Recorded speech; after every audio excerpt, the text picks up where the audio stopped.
the building manager era. This was basically when we stated that we needed specific certifications in skills that principals would have. Notice that this happened in 1906, and we didn't get this until the end of the 1950s. So we said that each state should have specific certifications for administrators.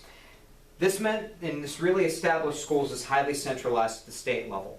I teach the school finance class here. You will probably have me for that, but one of the things that I'll talk about really is the fact that schools were highly centralized at the state level for finance, and they still are. And you look at local, state, and federal, and most of the power comes out of the state. The same can be said for certification as well.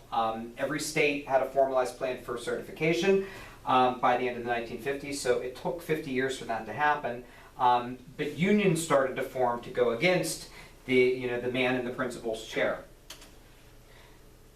Most of the time, principals supervised teachers and focused on building managements. Colleges and universities prepared students to be principals, but not to change schools and do transformational leadership like we're going to do in this program. It was basically, this is how you run a budget, this is how you manage a school, this is how you discipline a teacher. None of it was really ways to change and reform school like you study now. Research on the principalship was directed at best management, and it all came out of management literature, not education literature, and I think that's important. This would eventually transition in the 1960s and the 1970s when we started to talk about social reform. Really, there's limited amount of research on school principals during these 20 years, but that's also because most of the research was focused on the social reforms that were going on in schools, which, quite frankly, is probably more important than what the principal was doing. But this is also the time in academic literature where we looked at the way that principals had control over an organization. What were their duties? What were their responsibilities? How did they control the students, the parents, and the teaching staff as well? Basically, research on the principalship at this time had very little structure, and judgments made on the position were case specific. So the research was really case study research more than anything about different periods of time and different parts of being a principal.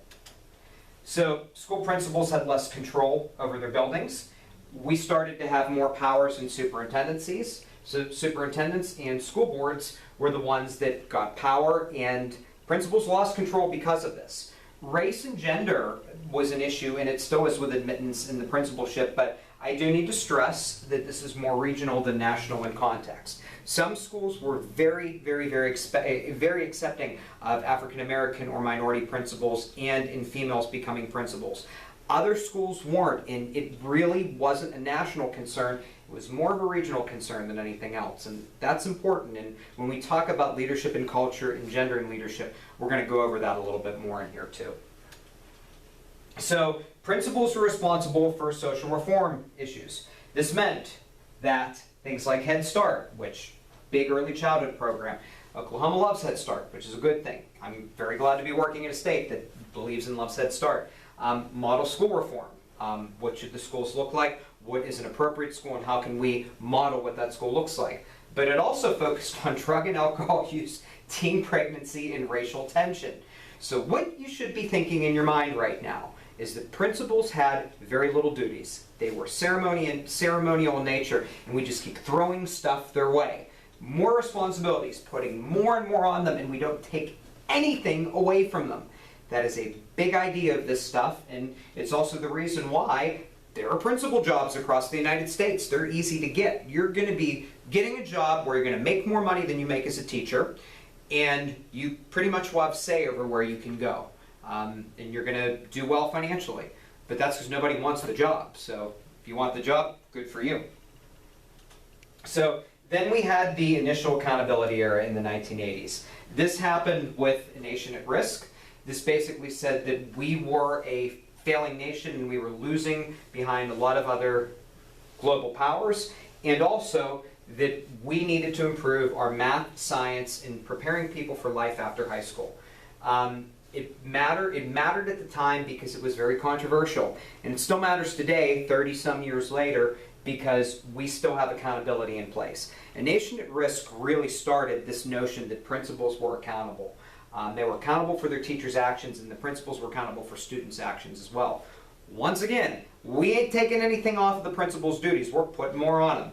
Another big problem. So, powers were localized. Boards and superintendents got more power because they were under pressure. Principals lost power. Districts had pressure. Schools lost it. It came from central administration. If this happens, and it continues to occur, and you step into a principalship, you will have less power as a principal than you did as a teacher in most school districts. Until you ascend past middle management and into central administration, your autonomy that you had as a teacher will go away, and you won't have it as a principal. But when you become in central administration, completely different story. So the instructional leadership era, here's our buzzword. We all know instructional leadership. It's one of the biggest buzzwords in all of education. You know, you can't pick up any journal from the 1990s and not see the words instructional leadership on it. So principals define the school's mission, manage the instructional program, and promoted a positive climate, all while managing the building. So once again, yet another era, more responsibilities on the school principal without taking anything away.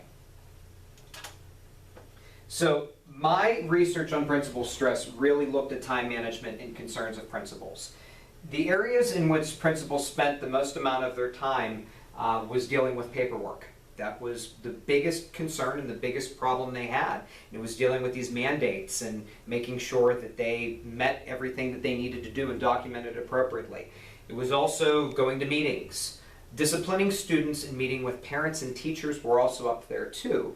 But areas where principals were the most stressed were dealing with students and dealing with parents. I see this as a problem because if you're not spending the most time on the area that you're the most stressed, it's just going to lead to more and more and more and more and more stress. So yeah, there's a problem with this, and I think the instructional leadership era really exacerbated it. So now we have the 21st century skills era. This basically means transitions to the next level. What can we do as principals to get all of our students to leave? Leave elementary school, go to the intermediate school or middle school, leave middle school, go to the high school, move them to the next steps. That's your responsibility. You're now responsible for finding the next step for your students. So today's expectations of the principal, school administrators have not been able to dump any of these responsibilities. They are on every single one of them, and despite the trend to add more and more tasks, they're still there. That's a problem. Lordy's book, it's called The Principal, from 2005 is the best example of this. And if you really want to learn more about what's expected of today's principals, you really need to read this book. It's a book that I would require if I were teaching the principalship class.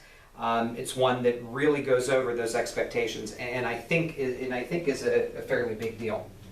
So one of the things that I want you to think about what your principals are tasked with the most, and what ends up being pushed aside while they respond to unscheduled events. And most people will say that principals getting in the building and interacting with teachers and students is what goes away when they have to deal with unexpected emergencies. And that's common, and that's to be expected with this role.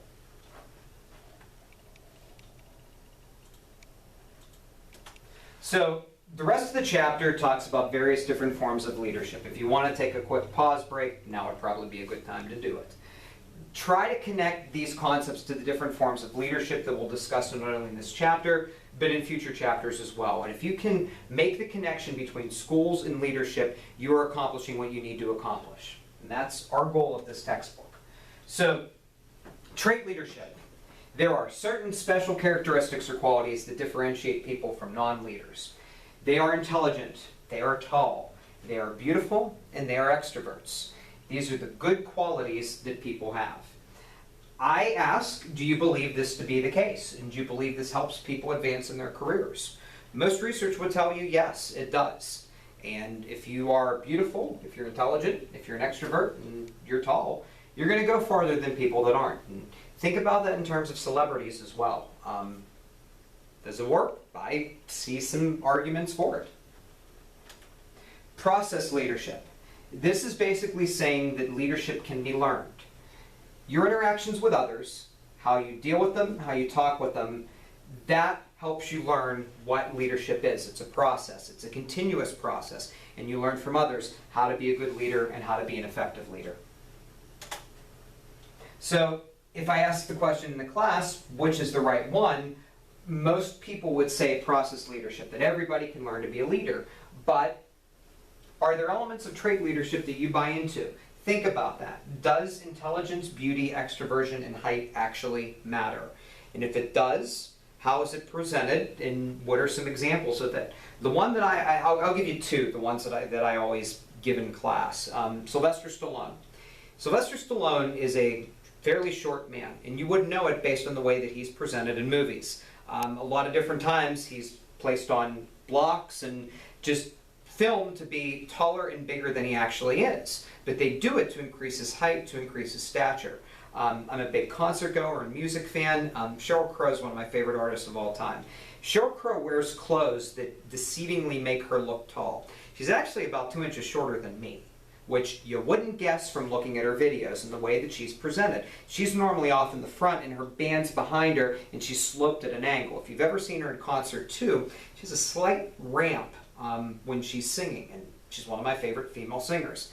And having stood next to her a number of times, it's always interesting to see how short she is when she's really, portrayed as this tall woman. So I would argue that's the application of trait leadership, and I'm sure you can see some applications in your own organizations of this as well. So assigned leadership. This is basically saying you got a position, you're a leader. You are a leader because you are the team leader. You're the department head, you're the director, you're the plant manager. So you become a leader based on your job responsibilities and duties more than anything else. So basically you're in that position, you're a leader, and it's assigned to you. That happens. Emergent leaderships. This is the grassroots leadership style campaign.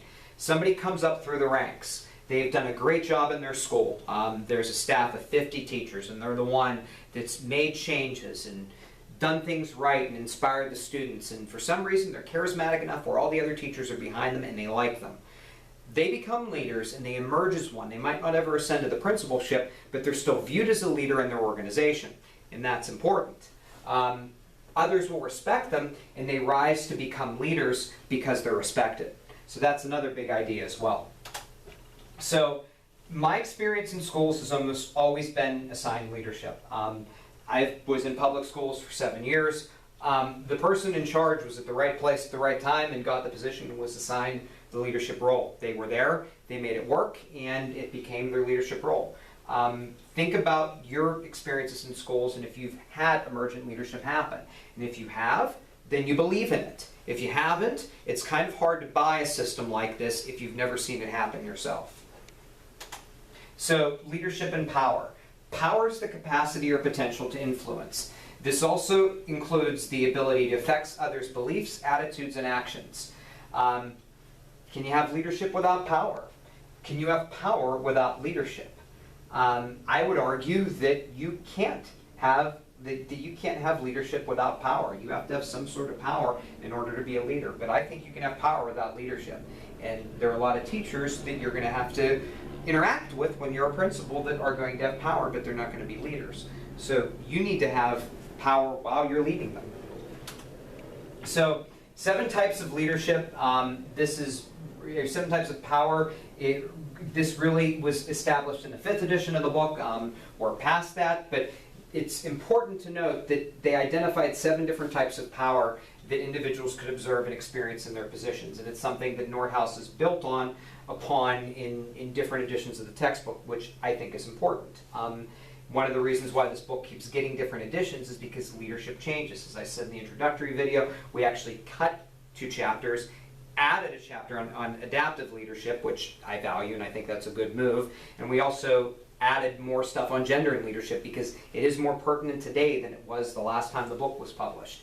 But this here, these types of power, can help you really craft your own leadership agenda. So, referent power. These are people that have power over individuals because others respect them. You do whatever you can to serve that person, and I relate this to nationalism, believing that you do whatever you can to help your country. Most of these people that are referent really rely on charisma to advance their leadership aspirations. They're there, they're trying to inspire. Whether it works or not, that's a different story, but they use leadership as an inspirational mechanism. Expert power. This is what somebody knows based on their experience, talents, and abilities. They have credentials, they have expertise. This can sometimes be both positive and negative. Positive, people will listen to the expert because they're the expert. Negative, people don't want to do what the expert says because they are trying to do their own thing and advance positioning on the expert. I don't see anything wrong with expert power. If somebody has a skill and a strength in it and they do it in a way that helps everybody else, that can be a good thing. So legitimate power. These are people that are elected, selected, or appointed. They have power just because of their position and they use it hierarchically.